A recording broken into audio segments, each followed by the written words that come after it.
గుంటూరు జిల్లా చేబ్రోలు మండలం నారాకోడూరులో దారుణం చోటు చేసుకుంది. నత్తల మృత్యుంజయరావు అనే వ్యక్తిని కొందరు దుండగులు కత్తితో పొడిచి హత్య చేశారు. మృతుడు నాడా కోడూరు సమీపంలోని గ్రామంలోని స్పిన్నింగ్ మిల్ కార్మికుడిగా గుర్తించారు.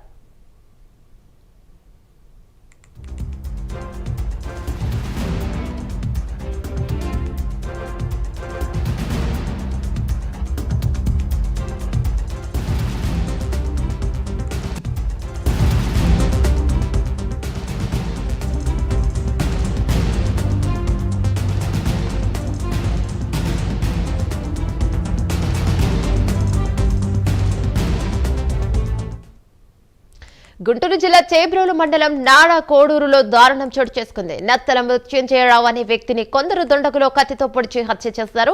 మృతుడు నాడా కోడూరు గ్రామంలోని స్పిన్నింగ్ మిల్ కార్మికుడిగా గుర్తించారు. దీనిపై మరింత సమాచారం మా కరెస్పాండెంట్ రవికృష్ణ అందిస్తారు.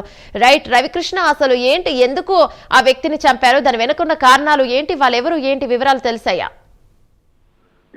నిన్న రాత్రి దగ్గర అర్ధరాత్రి పూట మాత్రం ఒక హత్య జరిగినట్లుగా కూడా తెలిసింది. నారాకోటకు సంబంధించి నారాకోటలో ఉన్నటువంటి మృత్యుంజయరావు అనేటువంటి వ్యక్తిని కత్తితో అతి దారుణంగా కూడా హత్య చేశారు. ఈ మృత్యుంజయరావు అనేటువంటి వ్యక్తి ఒక స్పిన్నింగ్ మిల్ లో అతను కార్మికుడిగా పనిచేస్తూ ఉన్నాడు. గత 20 సంవత్సరాల నుంచి స్పిన్నింగ్ మిల్ లోనే పనిచేస్తున్నాడు. ఈ నేపథ్యంలోనే నిన్న రాత్రి అతనైతే మాత్రం తన విధులు ముగించుకొని ఇంటికి వెళ్తున్నటువంటి సమయంలో నారాకోటూరులో నడి రోడ్డు మీద ఒక కారులో వచ్చినటువంటి దుండగులు ఇతను మృత్యుంజయరావు బైక్ మీద వెళ్తున్నటువంటి సమయంలో వెనక నుంచి కారుతో బైక్ ని ఢీకొట్టారు. ఆ తర్వాత కారులో దిగినటువంటి దుండగులు ఈ కత్తులు రాడ్లతో అతని మీద విచిత్రరహితంగా కూడా దాడి చేశారు. ఈ దాడిలో తీవ్రంగా గాయపడి వెంటనే కూడా స్పాట్ లోనే అతను చనిపోయినట్లుగా కూడా తెలిసింది. దీనికి ప్రధాన కారణము ఇక్కడ ఉన్నటువంటి నారాకోడలో ఉన్నటువంటి దళితవాడకు సంబంధించి దళితవాడలో మృత్యుంజయరావు ఉంటూ ఉన్నాడు.